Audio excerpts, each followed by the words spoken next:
আসসালামু আলাইকুম। নিশ্চয়ই সবাই ভালো আছেন। আলহামদুলিল্লাহ আমিও ভালো আছি। নিশ্চয়ই সবাই একটা কথা জানেন, কুকুর ঘেউ ঘেউ করলে কিন্তু হাতি পথ চলা বন্ধ করে দেয় না। আরেকটা প্রবাদ আছে, শুনে কম বুঝে বেশি, তার নাম প্রতিবেশী।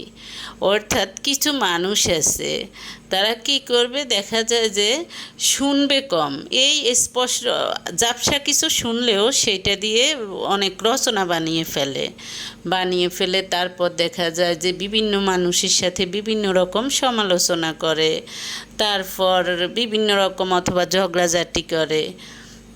এইসব মানুষগুলোকে বাংলা ভাষায় কেউ কেউ বলে দেঁদা। অর্থাৎ তাদের চোখ থাকতে অন্ধ, কান থাকতে তারা বধির। অর্থাৎ কানে শুনে না, চোখে দেখে না। যারা শুনে কম বুঝে বেশি, তাদেরকে বাংলা ভাষায় দেঁদা বলা হয়। তো আমি বলি, এই ধরনের মানুষ যারা আছেন তারা অপমানিত না হয়ে নিজেকে উন্নত করুন।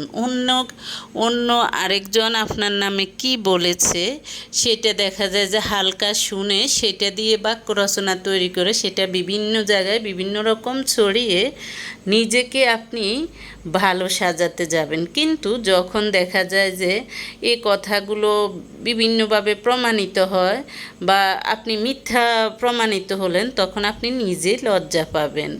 তাই এরকম লজ্জা না পেয়ে কীভাবে নিজেকে উন্নত করবেন, আমি আজকে সেটা বলবো। জীবনের প্রতিটি বড় অর্জনের পিছনে রয়েছে নীরব ধৈর্যের গল্প লুকিয়ে থাকে।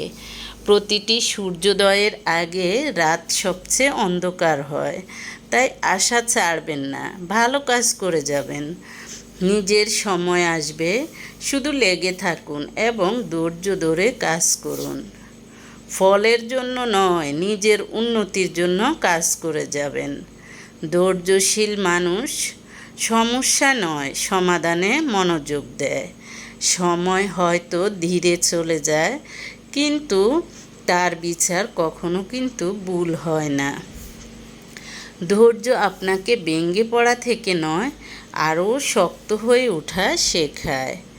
জীবনের প্রতিটি বড় অর্জনের পিছনে নীরব ধৈর্যের গল্প লুকিয়ে থাকে। নিজের গতিতে এগিয়ে যান, ধৈর্য থাকলে গন্তব্যে পৌঁছানো সম্ভব। একটা কথা মনে রাখবেন, দুনিয়াকে আমরা মনে করি স্বর্গ।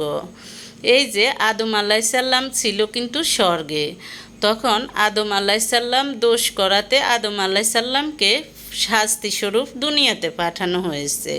আর দুনিয়াতে পাঠানোর কারণেই কিন্তু মানুষের জন্মই দুনিয়াতে।